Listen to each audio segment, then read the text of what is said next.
Thank everyone for being here today. Besides me stands the team who played a significant role in this investigation. I want to thank our department, members of surrounding local law enforcement agencies, the FBI, Secret Service, United States Marshals, and ALEA for their assistance in this case. We said from the evening of July 13th, our focus would be the safe return of Carlee Russell. That occurred on Saturday, July 15th, approximately 49 hours after she called 911 and disappeared. From that point, our focus has been to determine Carlee's whereabouts during that time and what exactly took place. Let me say up front, this investigation is not over. We're still working this case, and we'll be working this case until we uncover every piece of evidence that helps us account for the 49 hours that Carlee Russell was missing. However, through the public interest, and in some cases, public fear, that this story has generated, we owe it to our citizens to tell them the facts that we have uncovered. So I will give you the facts that we know today. On July 13th, at approximately 8:20 p.m., Carlee left work from a business at the Summit. Surveillance video from her place of employment shows Carlee concealed a dark-colored bathrobe, a roll of toilet paper, and other items belonging to the business prior to her departure. She ordered food from Tzatziki's at the Colonnade and traveled there. She then traveled to Target on 280, where she purchased some granola bars and Cheez-Its. From there, she remained in the parking lot at that shopping center until 9:21 p.m. when she drove to I-459. Carlee communicated on her cell phone with individuals known to her while on her path of travel up to the point of calling 911 at 9:34 p.m. And at this time, we will play the 911 call in its entirety.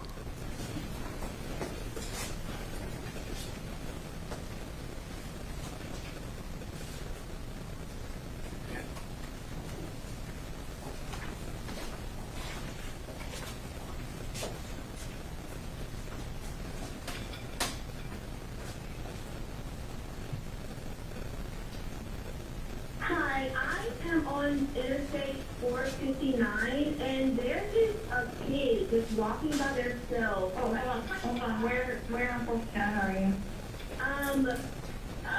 I'm right next to the exit 10 by the Hoover Med, like to get off by the Hoover Med. Okay, so you're before that exit? Yes. Okay, and were you headed southbound or northbound? Like towards Tuscaloosa or toward 280? Towards Tuscaloosa. Okay, and was the child on the left or right side? On the right side. Were they walking northbound or southbound? They're walking towards Tuscaloosa. Walking southbound, or how old do they look? Like a toddler, like maybe like 3 or 4. Did you pull over with them? Are you still with them? Yes. Okay, are you with the child right now? No, I'm not. I didn't get out of the car. I can see them though. Do you mind staying and keeping an eye on them until we get there? Yeah, sure, yeah. Okay, what kind of car are you in? I'm in a red Mercedes-Benz. Is it a sedan or SUV? SUV. I mean, it's a sedan. Sorry. Can you put your hazards on for me? Yeah, they're on. Okay. Did you talk to the child at all, or did you say anything to them? No. Okay. No. Do they look like they're injured? No, they don't. Are they white, like Hispanic, or Asian? They're white. Okay. Is it male or female? I think it's a boy, a little boy. White male? Okay. So is he wearing clothes? Yes. Okay. What is he wearing? It's a white t-shirt, and it doesn't look like he has any pants on. It looks like a diaper. And you don't see any cars anywhere? No, no cars anywhere.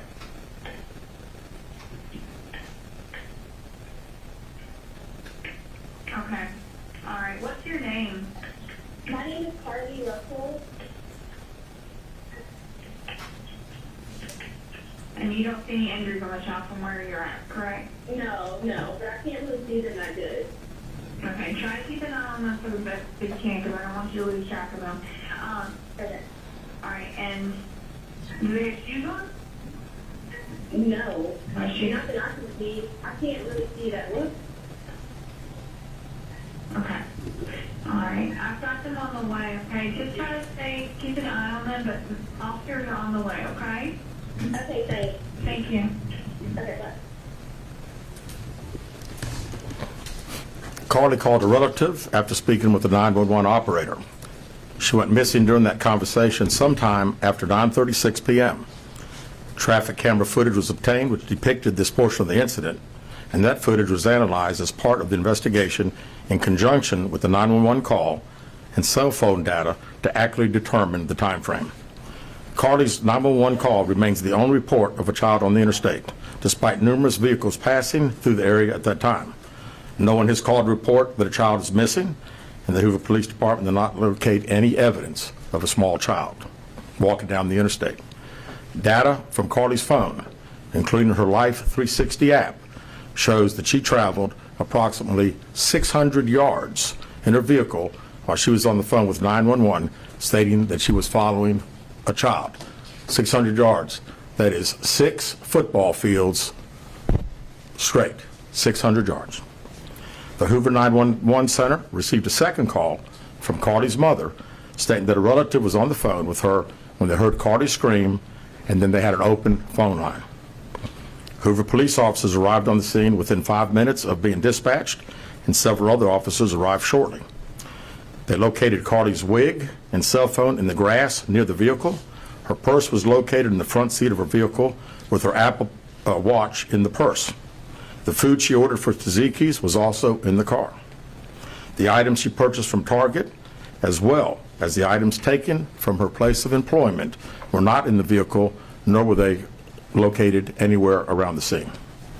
Hoover police deployed all available assets from the point in the search for Carlee. Additional resources were called in to include our own drone unit, crime scene investigators. Numerous detectives responded to the scene. Throughout the day Friday, officers from surrounding local and federal agencies assisted Hoover police in the search for Carlee Russell. Officers returned to the scene on 459 to conduct a thorough line search for evidence. K-9 teams from the Jefferson County Sheriff's Department responded to check for any sign of Carlee, the child that she claimed to see, and anything else that could be considered evidence in this case. Those searches all turned up empty. Private citizens, including search parties organized by her family, friends, began looking everywhere that they could to find any trace.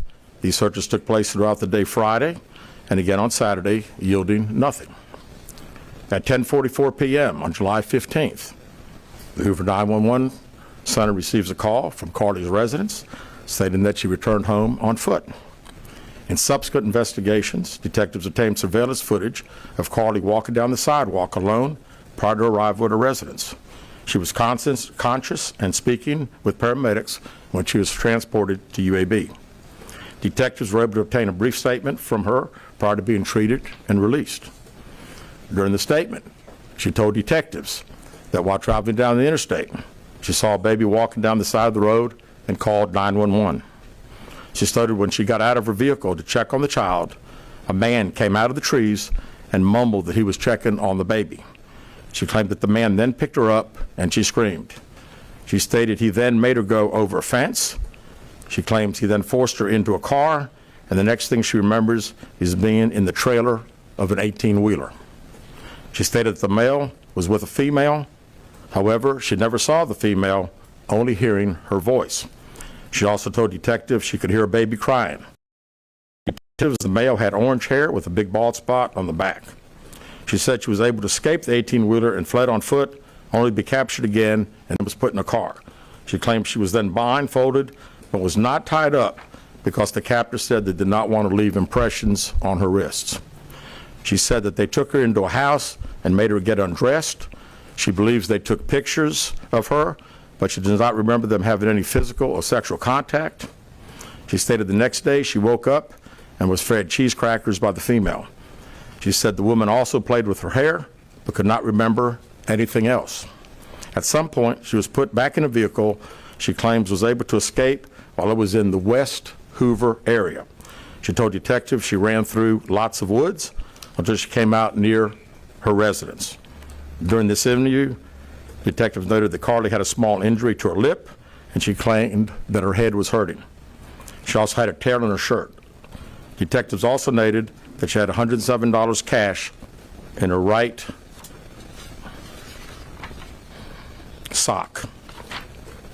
Out of respect for Carlee and her family, detectives did not press for additional information in this interview and made plans to speak with her in detail after giving her time to rest.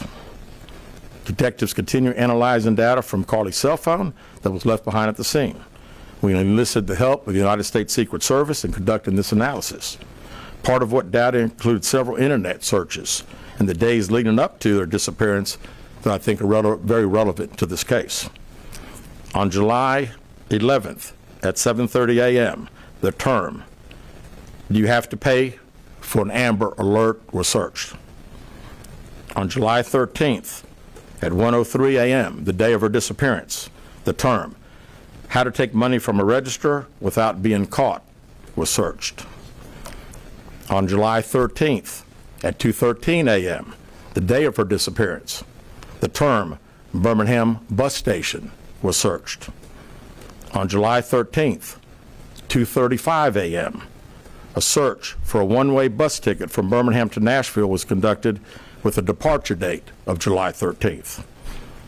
On July 13th at 12:10 p.m., a search for the movie Taken, a film about abduction, was conducted.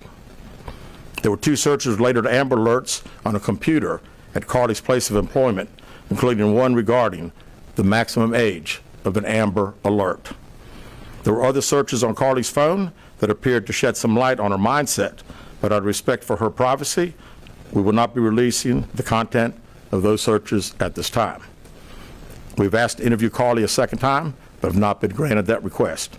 As you can see, there are many questions left to be answered, but only Carlee can provide those answers.